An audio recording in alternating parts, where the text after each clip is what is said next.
Hi, I'm Glen Rose. I'm going to talk here about how to use the chords that you see in my Gateway to Jazz guitar book, Play Jazz with Just Six Chords. I'm going to show you how you can use those chord shapes to play standards with out of a fake book.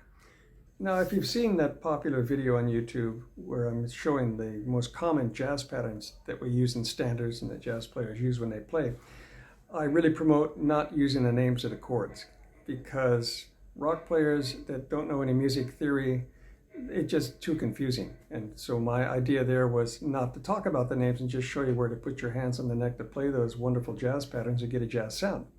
I even say just put them anywhere and create your own tunes with them so you're getting a jazz sound out of those basic jazz patterns. Well, now here, when we're going to play tunes out of a fake book, we have to know the names of the chords.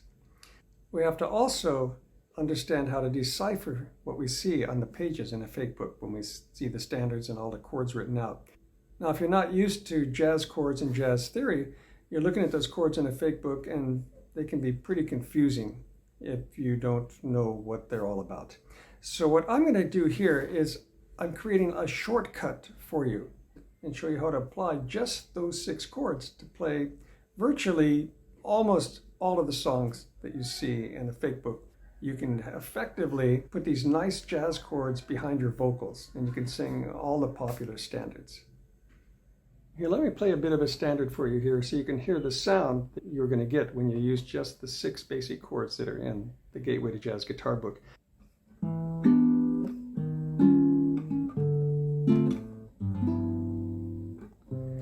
Fish gotta swim, birds gotta fly, I gotta love one gal till I die.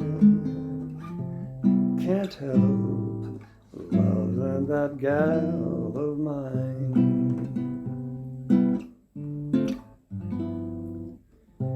Tell me she's lazy, tell me she's slow, tell me I'm crazy, but I know. Can't help loving that gal of mine. So that's the idea. We're just looking for beautiful chords to put in back of your singing. The object isn't to learn the songs that I'm going to play, because I'll show you, I'm going to break everything down and you can put your hands just where my hands are and learn the song that way. That's not going to be any sweat at all. But the object here is to show you how you can do it yourself. Looking at a fake book, I'm going to show you very closely and very clearly how to decipher the chords in a fake book. And I'm going to choose some different examples of tunes that will give us different things to explain. No theory. I'm not going to try to run a bunch of terms past you that are going to be maybe over your head. I'm going to assume, as I say, I'm going to assume you know nothing and I'm talking to the layman, trying to explain it to you. But I know that you're not just the layman. I think that most of the guitar players that look at my lessons, that popular lesson on YouTube, I think most of you are excellent guitar players.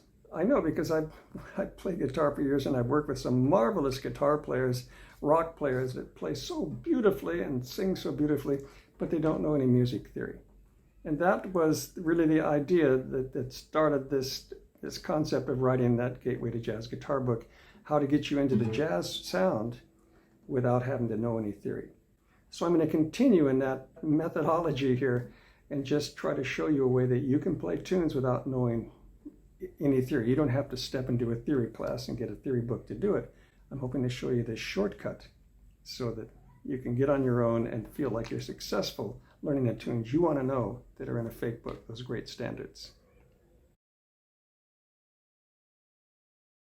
I want to clear up something for those of you that have looked at that popular video on YouTube.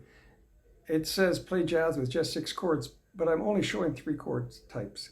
I'm showing the most common jazz pattern that uses 3 chord shapes. So I don't show the other 3 necessary chords. To get those 3 necessary chords, you've got to get the book and get into it there. And you're going to need all 6 of those chord types to play standards with. And you're going to need them in 2 positions. We have position 1 that I start to show you in that beginning video that's on YouTube. Then there's position 2. And it's not a big deal. It's the same sort of thing that, like when you play an E chord, down here, you play an E chord up here also. Same E chord. Or if you have an A chord here, you got the same A chord here. So we just have to learn to play in 2 positions. So here I am up on fret 8, playing the pattern that you see in that YouTube video. So that's the first position. And the second position, same pattern, same chords as down here. So this way you don't have to play up high, you can play down here. You don't have to be going way up here when you don't need to. So again, those are the 3 chords in the most commonly used jazz pattern in 2 positions now. But there's 3 other chords that you need if you're going to play standards from a fake book. There's a minor pattern. It's kind of a minor version of that basic commonly used pattern that I've showed you here, but it's a minor version of it that we must have to play standards. So you do want to get the book and understand what all of these 6 chord types are, how to make them, and then we're going to make them in 2 positions. And then you'll be able to apply what I'm going to show you here. And I'm going to be going through some examples of standards. We'll take some of the concepts here to get started with, and then the next song will take some more concepts, and the next one some more concepts still. And it won't take very many before you'll get everything you need to be able to play standards from a fake book. So let's get started and see how this is all going to work. Take your Gateway to Jazz guitar book and look near the back, and you're going to find these 2 pages that have all the major and minor patterns in them. And you'll want to make photocopies of those pages, and then look for the pages that have the diminished chords. There's 2 pages, and they're formatted differently. I laid these out differently, but they're very easy to understand. It's just a different format. So we're going to have to draw from the diminished chord pages and from the patterns pages. So I've got those pages photocopied here so we can see how the process is going to work. Now in this tune, we aren't going to use any minor patterns. This tune only uses the chords that are in the major pattern. It's not going to be just patterns, but the individual chords that come out of these patterns as well. And then a couple of diminished chords in different places. Let's take a close look at the major patterns page here and see exactly how it's laid out and how it works. Now the major patterns are in the A shapes. These are the shapes that I use in the YouTube video that you see. And then the B shapes over here. So it's the exact same chords, but in a different position on the guitar neck. So in this very first row, we have minor chords, minor 7 chords. This is in the first position, and in the second position that I call the B shapes, same thing, all the minor chords all the way down. And then the third row has all major chords going down, major chords going down. So, and then the middle row has the dominant chords, and the dominant chords are going to put us into a pretty good discussion to explain just how these dominant chords work. Because you're going to see one row has 9th chords, dominant 9 chords, and this row has dominant 13 chords. So we'll be talking about that more later, but this is the basic layout that we're going to be referring to all the time. And again, we're not going to look at everything in patterns. We're going to be pulling individual chords out as we go through the tunes. Here on the diminished chord pages, I've set things up a little bit differently. You have to know the names of the notes on your E string and on your A string, because that's where the chords get their names. And most guitar players know those 2 string names because that's how you make your bar chords. So when you have a diminished chord, you look for where the root note is that lies on that E or A string. So for instance, if you have an A diminished chord, then you just look for where the A is, and there it is there, and you just play this chord shape here. There's also one up here, but it's so high that you'd probably choose this one. It's just more practical. And if you had, let's say, a C sharp diminished, you could slide here until you found it here, and you'd use this shape for the C sharp diminished. But you've got it here as well, down lower on the guitar neck, so you could use it in this shape here. Always the same shape, just moving up and down the guitar neck. Now it is important for you to know the names of all your notes on your low E and your low A strings on the guitar. And I think you do. Let's just check in on that. If you play a simple E chord like this, the root note of this chord is the open E, an E note identifying the E chord. If we play the same E chord up here on fret 7, Now the lowest note in the chord, the root note, is an E note on fret 7 on the A string this time. That's an E note identifying the E chord. If we take our F chord here, the root note of this chord, the lowest note in the chord, is here on fret 1.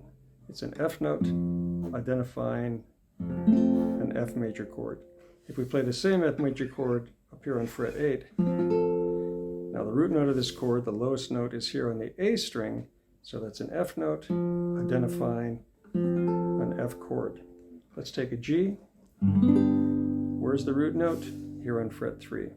It's the lowest note of the G chord, the root note identifying the G chord.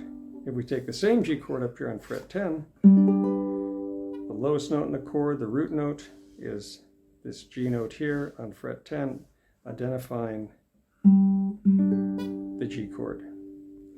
So you already know the names of these notes on the low E and the low A string. And we're going to need them to identify the chords that we see on the chord page and also on the song that we're working on, so we can correlate the two things together by identifying the root notes.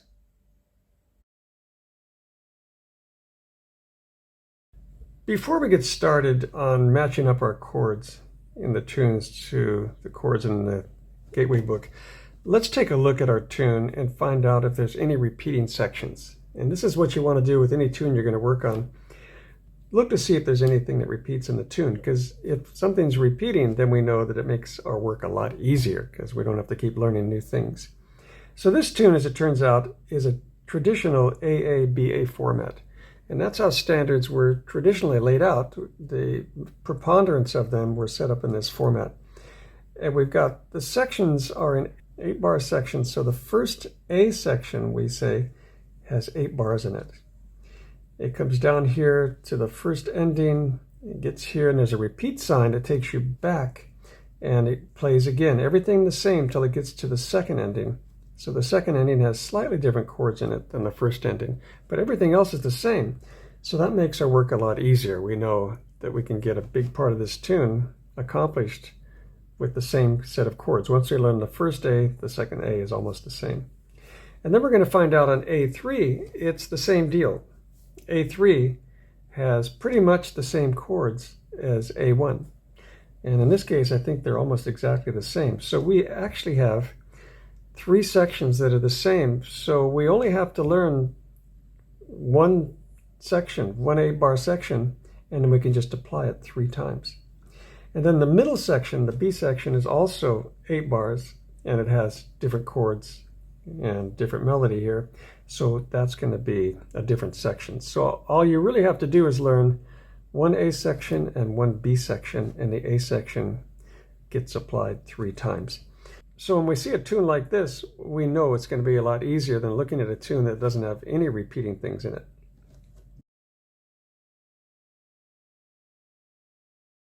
Let's see how we're going to match up our 6 chord types with what we see on charts. And that's exactly what we're doing. We're matching up the chords that we see in the Gateway to Jazz guitar book with the chords that we see on the page.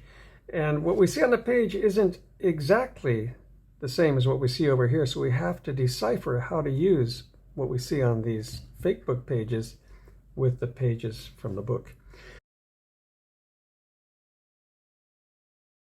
Let's start out by looking at all of our minor jazz chords.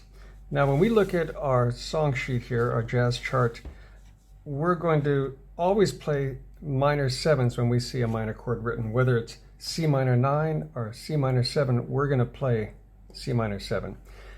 After you get the hang of how all of this works, how all of the jazz chords work, you can come back and see if you like the sound of a C minor 9 sometimes. Experiment with that.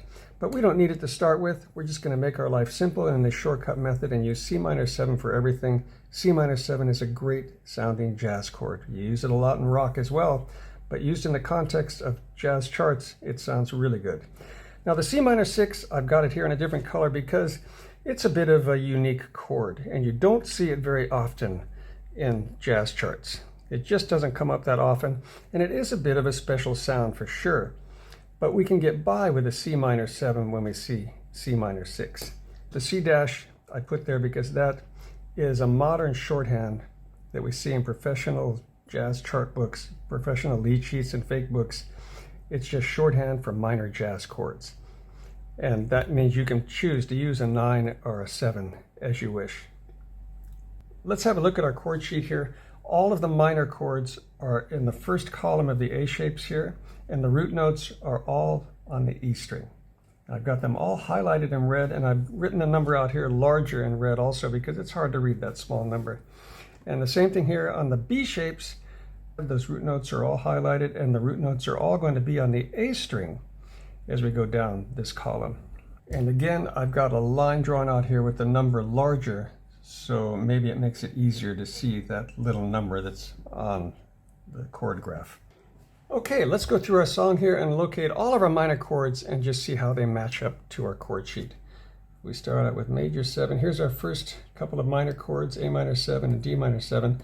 Looking at this A minor 7, let's see where it lies in our shapes over here. A minor 7 is on fret 5, and that root note is on the E string. Let's zoom in here and take a look at it. That's where our root note is. So that's where we will make our A minor 7 chord. And our next chord, D minor 7, let's see where that is. Looking down the A shapes for a D minor 7, don't see it. On the B shapes, it's right here. And I see fret 5, and this is a B shape, so the root note is on the A string. You can see it. I've got the 5 written out here as well. Let's see what's next. Looking for our minor jazz chords. Here in the third bar, I see G minor 9. G minor 9. Okay, let's take a look at what's going on here. G minor 9. It's a 9 chord, but we know we're going to play 7 instead of 9 in this shortcut method. So when you see a 9 written like that, you don't have to think, well, I've got to play a 9 because it's written. It's written minor 9. Where is a minor 9? How do I find that minor 9? We just don't do that. Minor 9 or minor 7 means it's your choice to play the 9 or the 7, but generally you're going to go with the 7 at this point. Later we'll find out how to make a minor 9, and you can see if you want to use it once in a while. Then moving right along, at the end of the line, we've come upon a minor 6. And I just said that minor 6s are unusual, but on this chart, we see one. And they will come up from time to time. So what are we going to do in our shortcut method here? We're not going to worry about playing it as a minor 6. We're just going to use a minor 7 for the time being, and it's going to sound just fine. So let's see where we find an F minor 7. And I see it right away here on fret number 1. So we can build our F minor 7 here. The root note is on the first fret. But I also see it down here on fret number 8. So you have a choice in this situation. You can play it in either location. So depending on what you like the sound of or the convenience for where your hand is at the moment. So let's zoom in closer here and just see where that root note is. Here it's on the 8th fret on the A string. So that's where we would make the F minor 7 if we want to. Way up here on frets 8, 9, and 10, the root note is on fret 8. Let's go to our next line and we see E minor 7. So we're going to look for an E minor 7 over here in our chord chart, and I don't see it in the A shapes. E minor 7 way up here on fret 7. So it's really up high on fret 7, and that's the one we're going to use. So we see that the root note is on the A string on the 7th fret. That's where we're going to make that E minor 7. Then the chord following is an A minor 7. Now we used it up here as well, so we've seen this chord before, but let's just see where it lies out here. It's on the 5th fret, root note on the E string. Continuing along, let's follow our line. We see D minor 7. Now we had D minor 7 as well up here, so we're just using it again, but let's see where it is just to keep everything moving forward in a nice orderly fashion. It's here, the root note on fret 5 on the A string. So that's where we're going to build the chord from. Frets 5, 6, and 7, root on the 5th fret. And at this point, we hit the repeat. So that means we go back to the A section beginning, play it all the way through till we get to this point, then jump to the second ending. And going along here, we see G minor 7. So let's find out where G minor 7 is on our chord sheet over here. Here it is on fret 3. So we've got our root note on fret 3 on the E string. So that's where we're going to make that chord. And the bridge, let's go along here, no minor chords. Here's E minor 7. Okay, E minor 7, we used it up here as well, so we've already seen that chord. But let's just take a look at where it is here again. E minor 7 was way up here at fret 7 on the B shapes. That fret 7 on the A string is where our root note is.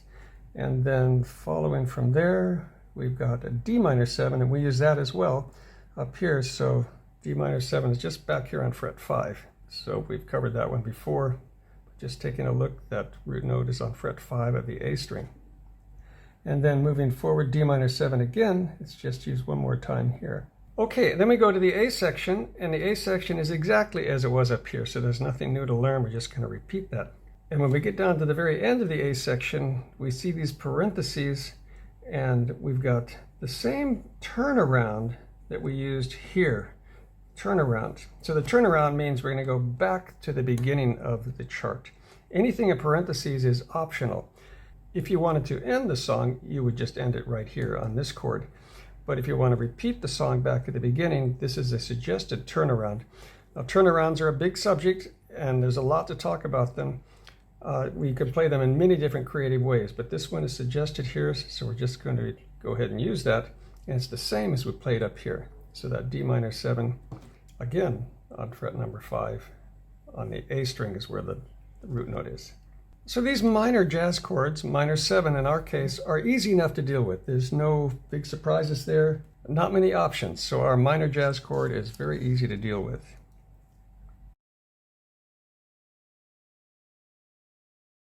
Now let's take a look at all of our major jazz chords. We're going to save our dominant chords for last, because our dominant chords involve quite a discussion. We're just going to go here and take a look at our major 7 chords. So looking at our A shapes, they're all in the third row here, the third column, and all of the root notes are on the low E string. And I've got them highlighted again in red. All the root notes are in red, and then I've written a number larger, the fret number where that root note is, in an attempt to make it easier to see. And then the B shapes down again on the third column, and here all the root notes are on the A string.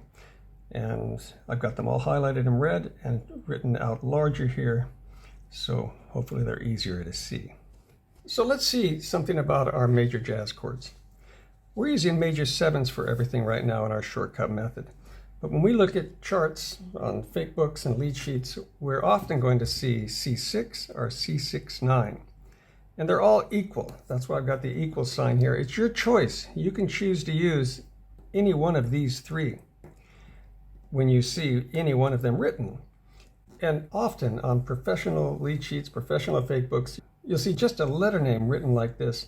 They're leaving it up to the person playing the chart to play one of these 3 options, but they wouldn't play a C major chord. When you see just a letter name written like this, as a rock player or a folk player, you've been playing for years, and when you see just a chord written like that, you're going to play it just like you see it. You'll play a C major chord.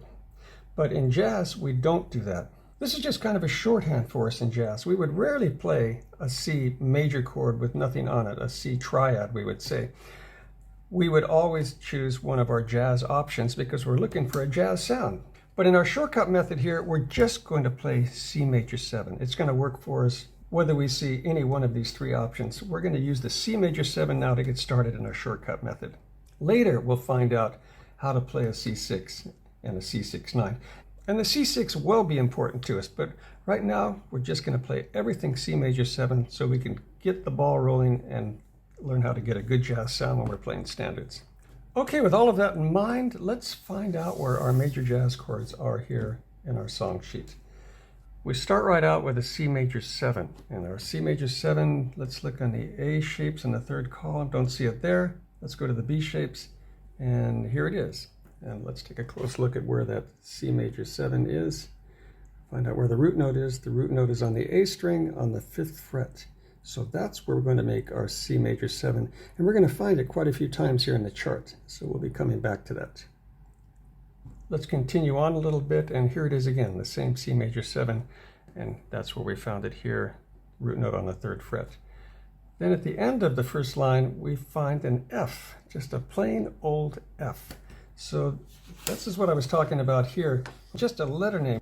We're going to play one of our jazz chords. It's our choice, but we wouldn't ever play just a simple major chord. So what we're going to do here is use an F major 7 in our shortcut method here. We're not going to use any of these other choices. Later we can find out about that, but right now for our shortcut method, just F major 7. So let's see where that is. Going down here in our A shapes, whoop, there it is right there. and we find out that the root note is on fret 1 on the E string. Let's continue on the second line. Second line, we come to C6. So C6, what does that mean? C6, we're going to play a C major 7 in our shortcut method. Later we'll find out how to play a C6 because it is a chord we want to know and want to use in certain spots. But for right now, for our purposes, we're just going to use C major 7, and it's going to sound very nice and give us a good jazz sound. So let's see where that is. Well, we just use it in the beginning chords, right? So it's up here with the root note on fret 3 on the A string. Continuing on, we see the same C6 here in the second ending, same one we had right there, played here with the root note on fret 3. Then going to the bridge, again we see a simple F, just like we did up here. So we know that's going to be an F major 7. When you see just a letter name, play the F major 7, and we found that major 7 here with the root note on fret 1 on the E string. Then continuing on, C6 again, same thing we have here. So we're going to use our C major 7. Then going forward, no more major 7s. Okay, so that gives us everything we need. The A section gets repeated 3 times, 1, 2, and then 3. And the bridge, we just had the F major 7 and C6, which we're playing as a C major 7. So really, in the entire song, we just used C major 7 and F major 7. Let's take a look at our diminished chords. In the Gateway to Jazz guitar book, I've got the diminished chords in A shapes and B shapes. So you want to make photocopies of those so you can use them for reference as you're going through your songs. Now, the diminished chords don't come up that often, but they are definitely there frequently enough in songs that we've got to know what they are, how to make them, because they're a very important part of our jazz sound. You wouldn't want to use another chord in its place. It's a very dramatic chord, a very strong sounding chord. It fits in just wonderfully with our jazz sound. Let's take a close-up look at our pages here from the book and find out how to use them. So we've got them in A shapes and B shapes. The A shapes, the root note is always found on the E string here, the low E string. And on the B shapes, the root note is found on the low A string. And so the root note gives us the note where we're going to build our diminished chord from. So I've got a big hand graphic here so you can see how that shape's made. Same on the B shapes over here with the root note on the low A string. And I've got them written here also with a big guitar graph. These numbers out here are fingering suggestions. So this means your index finger and then your bar and your middle finger here. And the same thing over here means your index finger here on the A string and then these other fingers used in back of the bar here. So let's see how we use these pages to find our diminished chords that we're going to use on our song sheets. If we have a G diminished chord, for instance, we would play it here in the A shapes by finding our root note here on fret 3. So we have a G root note, fret 3, and we would play this shape here to make our diminished chord. And the same sort of thing if we had an A diminished chord, fret 5, we would just move this root note to the 5th fret. On the B shape, same thing, but all of our root notes are on the A string. So if we have a C diminished, then that means this root note is going to be on the 3rd fret on the low A string. And if we want to play a D diminished, then same thing, fret 5, we are going to move our root note to fret 5. Now when we look at our fake books, we see the diminished chord written in many different ways. Well, I've written them all down here. You're going to see it written as C-D-I-M, meaning diminished, and you might see a 7 after it, C diminished 7, or you might see it with just a circle, little circle, and that's shorthand for diminished, or the circle with a 7. You may have learned the diminished chord another way, but with our jazz chords, we want to put the root on it. And that's what we've got in these two positions. The root note is here on the A string in the B shapes, and the root note is here on the E string in our A shapes. And that root note helps us identify where to play it on the guitar neck. So let's get out the diminished pages here and see where we're using the diminished chords in the chart here.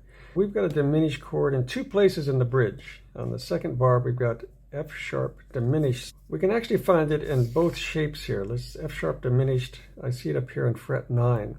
So I've located the F sharp on the A string, and I'm going to use this shape for the F sharp here if I want to play it up high on the neck.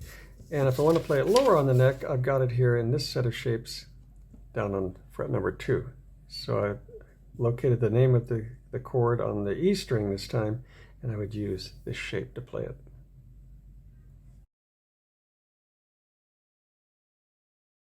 And the dominant chords. Let's see what the big deal is with the dominant chords.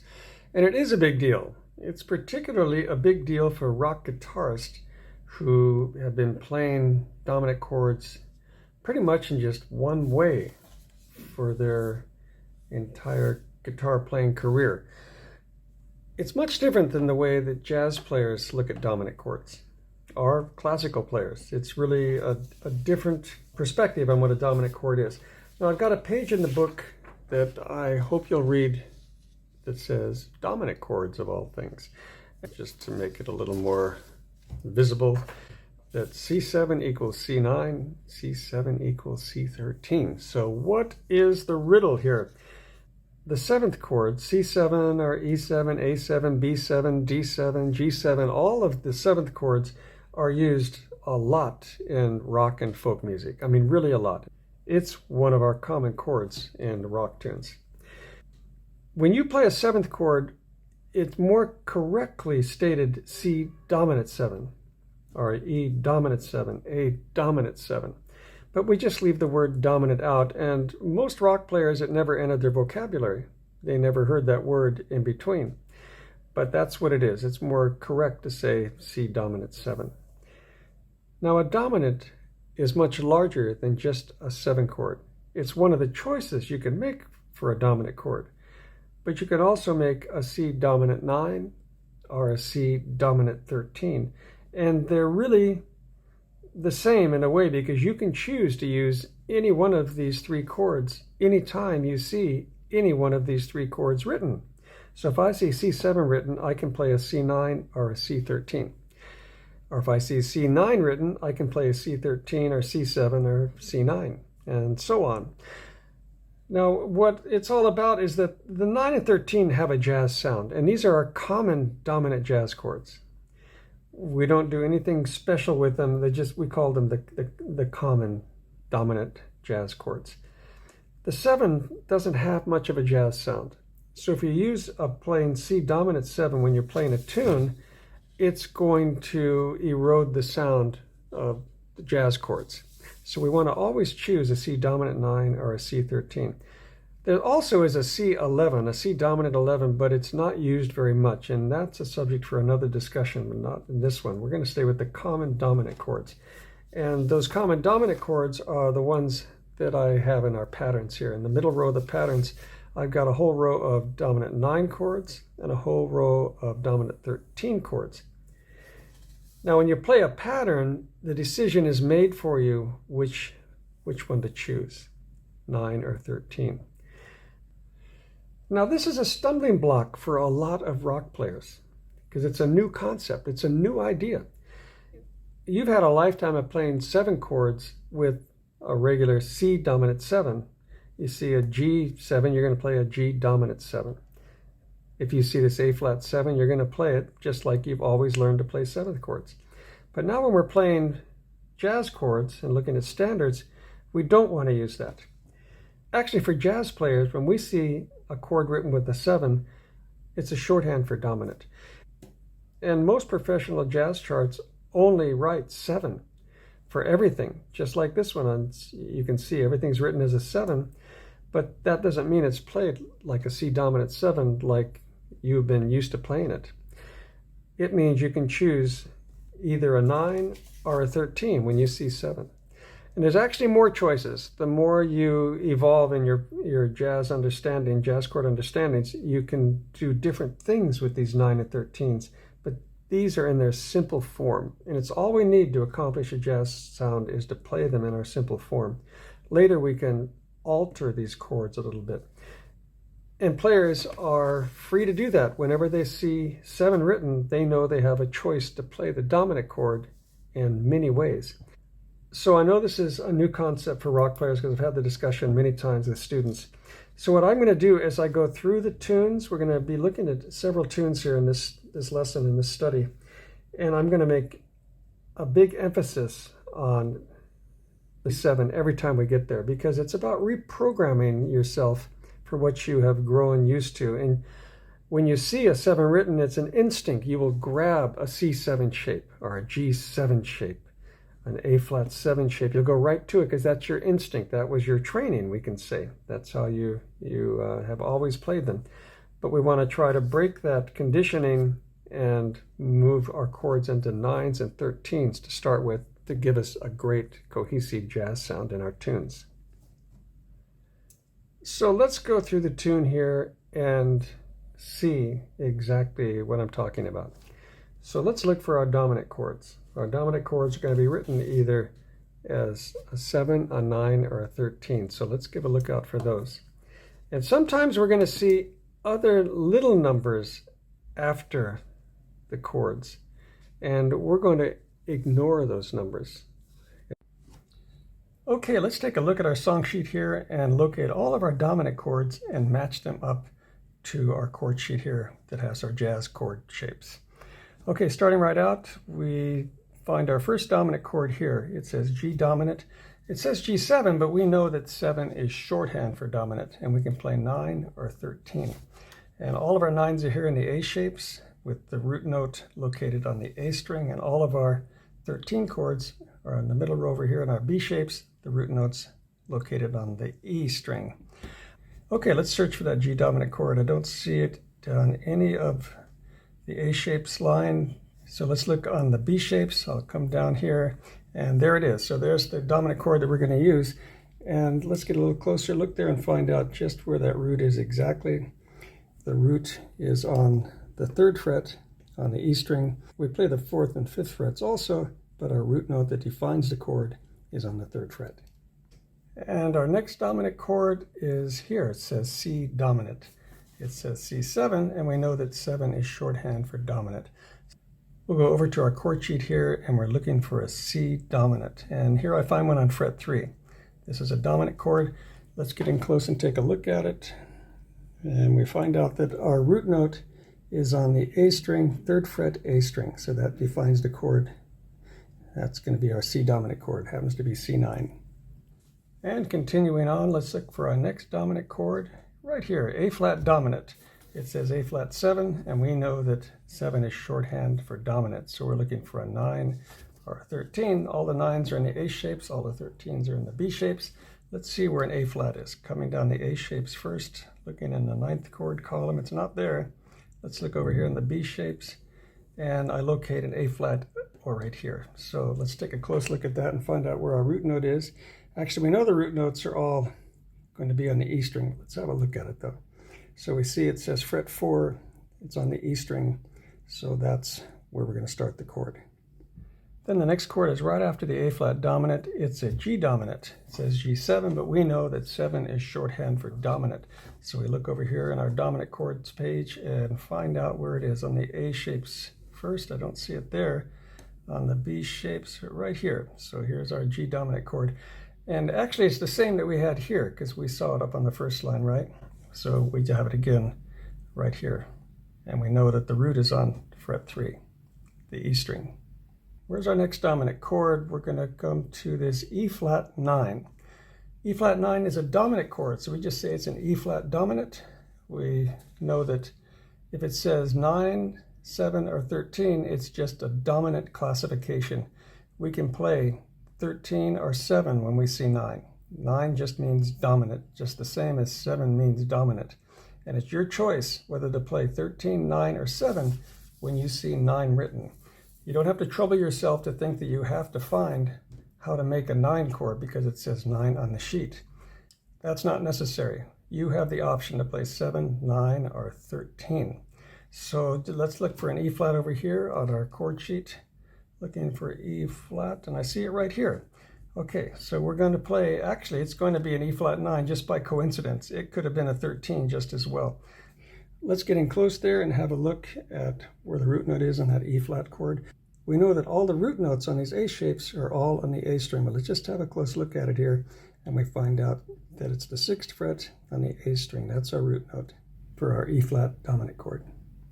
And then we come along to G7, and we know that 7 is shorthand for dominant, and we already saw a G dominant chord up here on this line. Now then it repeats. Here's our repeat sign. It goes back to the top, repeats these bars till it gets here, and then jumps to the second ending. So let's see what we have here. We go out here and we see C7, and we know that 7 is shorthand for dominant, and we already had that on the first line. So going on to the bridge, we have, here we see D13. So that's D dominant 13, and we know that we can play our dominant chords as either 13, 9, or 7. It's our choice, and we want a jazz sound, so we're going to play either a 9 or a 13. And let's see where our D dominant chord is over here. Going down in our A shapes in the middle row, we come to a D dominant right here. Have a look at that. We see that the root note is right here on fret 5 on the A string. Continuing on, let's go to the next line in the bridge, and I see a D dominant here. It says D7, but we know that 7 is shorthand for dominant, and we could play a 9 or a 13, of course. So we saw the D dominant over here too, marked as a D dominant 13, but here it says D dominant 7. It's all the same. 7 or 13, they're both just markings for dominant, and we can play 7, 9, or 13. Whoever made this chart thought that they liked the sound of a D dominant 13 here, but that was just their idea to make the arrangement with a D dominant 13 there. It's your choice whenever you see a dominant chord. Continuing along after our D dominant here, we go out and we see G9. So G dominant 9, and the situation is the same. It's just dominant 9, but we can play 13 R9. So let's see where that exists. We're going to go looking for our G9. And actually, I think we've already seen it here because it's up on the first line, but just have a look here. Let's go down our A shapes. I don't see a G dominant there. The G dominant was here, yes, on fret 3. So let's get in close there again. We see that our root note is here on the 3rd fret of the E string. Following our G dominant 9, it says G dominant 7. Now what's the reason for that? Again, it's the person who made this chart. They like to play a G dominant 9 here and followed it with a G dominant 7. That was just their own personal decision when they made the chart. But what we're looking at here is G dominant 9 and G dominant 7, and they're all the same thing. We can play it as 7, 9, or 13. We already found that we wanted to play this G dominant 9 here in the B shapes using a G13, and we use that same G dominant chord up here on the 1st and 2nd lines. Then we go back to an A section, and our A section here is exactly what we played up here. And we find out that our turnaround that's in parentheses, if we want to use a turnaround and go back to the top of the song, that it's the same turnaround that we found here at the end of the first ending. So we don't have anything new to cover in this entire last A section. Let's look at something from a different perspective here about our dominant chords. If you're used to making a 7th chord in this position, a dominant 7th chord, so here we've got a G dominant 7. If you're used to making a 7th chord like this, all we have to do to turn it into a dominant 13 is put our little finger right here. So it's in the same line here as where your ring finger is, right down here. Now we have a beautiful G dominant 13 chord instead of a G dominant 7. Not much to it. Now let's see how we make a 9 out of a 7th chord. If you make a 7th chord in this position, a dominant 7th chord, this is a C dominant 7, what we're going to do is take this index finger and move it up so it's right under where the little finger is. But to do that, we've got to refinger the chord. I'm going to keep these same 3 strings here. Just keep your eye on those strings. I'm going to refinger it like this. It's the same 3 strings, and now my little finger can go here. So we've turned the dominant 7 into a dominant 9. So that's all there is to it. We're just changing the simple dominant 7 into a jazz dominant 9 or 13. So that gives you another perspective to look at things, and you see how easy it can be to turn dominant 7s into 9s and 13s. Let's look to see where our patterns are in the tune. And this is actually where we should have started. And it's what you should do with any tune that you begin to work on is look for the patterns. I didn't want to start with looking for the patterns here because I wanted to just look at the process of matching up the chords without seeing the patterns. But when we know where the patterns are, it makes things easier for us. So let's spot the patterns and then we'll see how it makes things easier. Okay, so the way we spot a pattern is we look for a minor chord first, and then we see if it's followed by a dominant chord. So minor to dominant is almost always signifying that it's a major pattern, minor to dominant.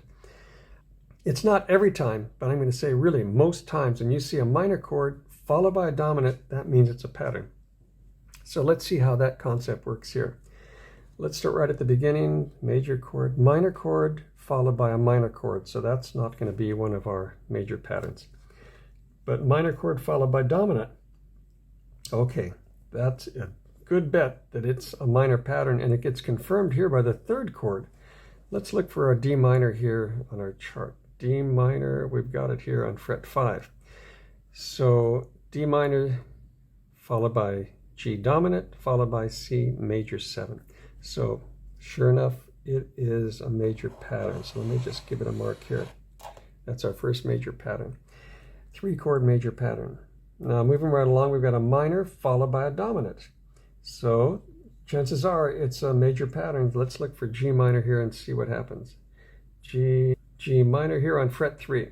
So we've got G minor 7 followed by C dominant. It says 7 here, it says 9 here, it doesn't matter. Dominant is dominant.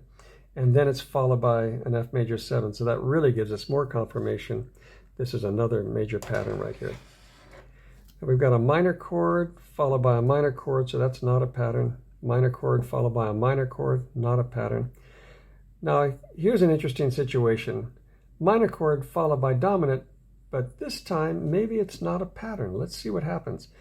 And the way we can find out if it's a pattern or not is check out our sheet here and see if the following dominant is the one that follows it here. So look for an A minor 7 up here on fret 5. The second chord in the pattern is D. Here it's A flat. So we're going to say it's not a pattern. It's one of the exceptions. It's not a pattern. So you have to check it out. Look, and you can confirm it over here. And the better you get, the more the years go by and you get good at the whole process, you'll get very good at spotting them. But when you're just starting out, just refer to the chart to find out if it's a pattern. And then what's next? We have a dominant chord. Then, okay, here's another minor followed by dominant. But we used it up here, so we know that this is also a pattern. And it's followed by the C major chord. So this is actually a 3-chord major pattern, just as it was up here. The first ending, it went minor chord, dominant to major chord. So there's a pattern also as it repeats back on the first ending. And then at the end of the second ending, we have the minor to dominant, just like we did up here. So minor to dominant, so that is also, we know that's a pattern. And it goes to the F, which finishes off the pattern just as it did here. We had minor dominant and then going to the major chord. And that's what we found over here when we were on the G minors on fret 3. Minor, G minor to C dominant to F major jazz chord. Then moving along, we've got the diminished and then the major chord, dominant. Here's a minor chord followed by a diminished, so that's not going to be a pattern. Minor chord followed by dominant. Okay, what's going on here? Let's see if it is. D minor 7, I see on fret 5, but it's not followed by the D7. It's a G dominant chord. So not a pattern we're using here. Actually, it is part of a pattern that's a more sophisticated, advanced pattern, and we're not looking at those right here. So we're just going to say it's not a pattern.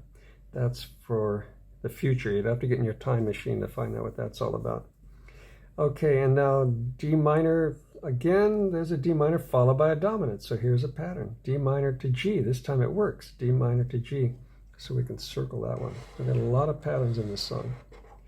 It's followed by another dominant chord. and here at the A section at the end, which is the same as the A section at the beginning. So we've got all of these patterns.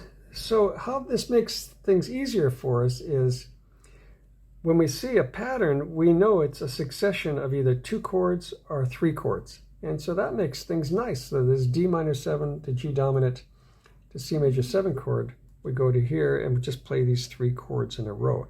If you have practiced these chords or experimented around with them, then you're already having familiarity with this 3 chord combination. And here is the 3 chord combination. So this just makes life very easy when you see a pattern. And the same here, the G minor 7 to C. So here it's a 2 chord pattern. And if you're used to playing that pattern already, just from sliding the chords around, you know it's going to be easy. You've got a point where you can just kind of breeze through. Oh, it's 3 chords. Yeah, so you can just breeze through these 3 chords both times. And then you're using these other chords individually and looking for the next patterns. And here's one up here, and here's one up here. So it really makes nice, easygoing spots in the tune, and also makes easygoing spots for improvisation the more you evolve and experiment with improvising over the jazz chords, because you've got 3 chords that are very familiar and they all use pretty much the same scale, so that makes life easy also. When I'm playing an unfamiliar tune, if I'm out on a gig and a singer hands me a song or somebody in the band hands me a song, what I do right away is I scan the chart to see how many patterns are in the song, if it has any, and hopefully it does, because I know if there's patterns I recognize, then it's going to be a lot easier to play the tune because I know my patterns very well, so I don't have to worry about that at all. I just pay more attention to the chords that aren't in a pattern, but when I hit the pattern, I can just take it easy. So that's the process. We're matching up the chords to what we see in the tunes. I hope I didn't lose you on it, and I hope it didn't leave more questions for it than it answered. We have to decipher what we see in those charts to get them over to the chords that are in the book. Now, we have not looked at 2 more very important chords that are in the minor pattern that we have to have. We just started with this chart here that didn't use those 2 extra chords because it's just too much at one time. So I started with just this. If you can get the idea of this, you see how it works, the next charts are going to be that much easier because we've got this idea covered about the dominant chord. The dominant chord's the big one. And as I'm going through the tunes, we're going to go through some tunes here evolving with different ideas that are really necessary. I'm going to keep coming back to that dominant chord and stressing it because it's pretty hard since you've had a lifetime of playing. When you see 7, you play a 7 chord, but we don't do that in jazz. The jazz dominant chord has more color, is what we say. That's the term we use. Jazz chords have more color than our simple chords. The rock chords are wonderful, but they lack that jazz color. And you don't want to use the jazz color in rock tunes. It's out of place. So it's similar the other way around. The rock chords are kind of out of place with the jazz tunes for the most part. But when you start to understand all the chords, there are places where you want to use the same chords that you use in your rock tunes. But generally speaking, not so. So you'll definitely want to follow along and see what we explore in the next charts. So I'm going to use different charts that are standards that are well known, going through and looking one by one, just like we're doing here. Because we're going to run across these situations also where there's a lot of small numbers attached to our dominant chords. The dominant chord is the most colorful chord in the palette. We can put so much color onto the dominant chord. The other ones don't have those little numbers, very seldom, but the little numbers that look like, calculus or geometry, algebra numbers, they aren't. They're just signifying possibilities that you can use with the dominant chords. But we start with just these fundamental chords. Now later you can keep embellishing and add things to those chords if you like. And speaking of embellishing, I make little embellishments myself with things that I like to add little scale patterns that I'm very familiar with. And rock players I see all the time are very adept with hammer-ons and little pull-offs, little things they do with their chords. And you'll be doing the same things with these jazz chords wherever you can. Things that just fit your individual style and your individual expertise. So you can expand past just the fundamental chord shape. You can move your fingers around and experiment and find out what sounds good. And you don't have to know what it is you're hitting. If it sounds good, then you know you're onto the right thing. Okay, I'm going to play the whole tune down for you here so you can see how it goes. You can watch my fingers and match it up with what we have done, getting the chords to go along with what we see in the Gateway to Jazz book. Just going to use those chords, nothing else. I'm not going to embellish anything. What I do, just to make sure you know, if you've got the first video that goes along with the Gateway to Jazz book, I talk about it a lot. I make my chords to suit my way of playing, my own hand. And I like to play just 4 strings, and I pull my strings. So if I make a major 7 chord like this, I'm just pulling these 4 strings, and I'm not playing that one. That one's naturally muted the way the finger lays over it. So this is my way of playing. So as I talk about in that first lesson, you've got your own way of playing, your own way your hand fits, how big your fingers are. And some players like to lay their thumb over the top. I don't. But you just use your own comfort zone. So a lot of players aren't comfortable with playing just 4 strings like I do, and a lot of you might use a pick, which changes things. So it's you make your own modifications on it, and that's okay. So just keep that in mind when you see me playing it. Like I'll play a minor 7 chord, and you'll see my finger go like that. But I'm just playing these 4 strings. I'm not playing this one. I'm pulling the ones I want. It's these 3 and this one. These are the fundamental notes of the chord. That's what I'm always looking for, is just nice, clean, trim chords. So as I'm playing it, keep in mind that I may be playing them differently than you do. Now, as the lesson series continues on, I'll be showing you how to transpose the songs into other keys that will fit your voice, because that's going to be your primary concern, really, because you're using these chords to back up your own singing or somebody else's singing. So you're going to want to transpose them to get them where you want them. It feels good in your voice. So I'll be showing you how to do that using the iRealPro app. And it's similar to what we're doing here, but there's a little bit of some differences that you've got to know. So I'll be going over that real carefully, because that's going to be a big part of what you want to do. You don't always want to sing a song in the key that it's presented in a fake book. The traditional key for this song is E flat, but I found the chart in C because I think you'd enjoy working in C more than E flat. And now the reality is that a lot of tunes in fake books are written in E flat and B flat, but also a lot are written in C and F. But you will encounter a lot of B flat and E flat, so you want to get used to playing in those keys. But it's not hard because we're playing almost all with bar chords here. I'm going to play the song for you here in C, and I'll sing it. This song is generally a woman's song. There are some male versions that you can find, but generally it's a woman's song. And I want to point out and bring to your attention a version where Julie London is singing and Barney Kessel's playing guitar, just the 2 of them. And Barney Kessel, of course, is one of our premier jazz guitarists. So you can hear what he's doing. Now he's using more sophisticated chords in a lot of places than we're using, because he knows how to do a lot more with the chords than these basic forms, this basic shortcut way that I'm showing you. It sounds great what we're doing, but eventually, if you keep experimenting with them, you'll find little ways to tweak the chord as well. And I'll be showing you some ways. At the end of everything that we talk about here, I can show you some things. I just don't want to get distracted with it. We need to learn the basic forms first. Now, Julie and Barney Kessel play the song in G flat, because that's the key that fits Julie London's voice when they recorded it. So keep that in mind. If you listen to that version, it's just terrific, but they are in the key of G flat. Okay, I'll get the camera in close on my fingers and I'll play it down for you using just the chords, the exact chart that we looked at there.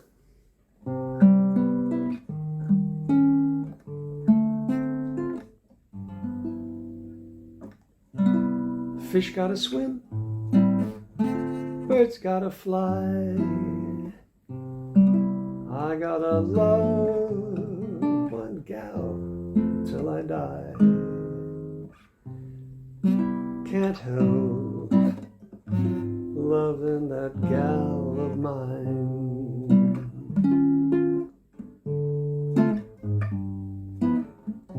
Tell me she's lazy, tell me she's slow, tell me I'm crazy, I know. Can't help loving that gal of mine.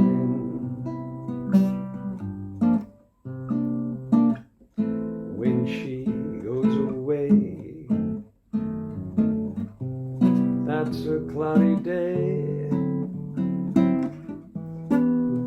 when she comes home, the day is fine, the sun will shine. She can come home as late as can be. Home without her ain't no home for me. Can't help loving that gal of mine.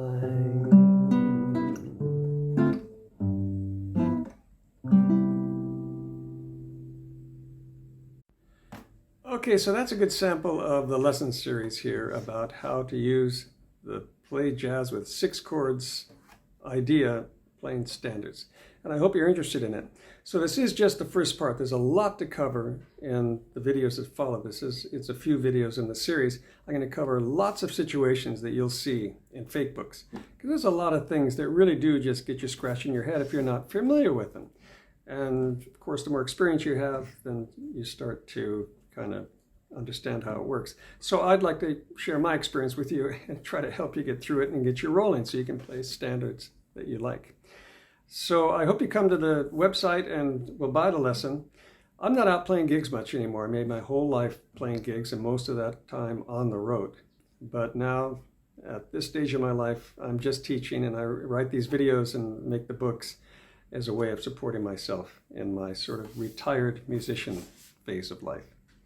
Okay, hope to see you again soon.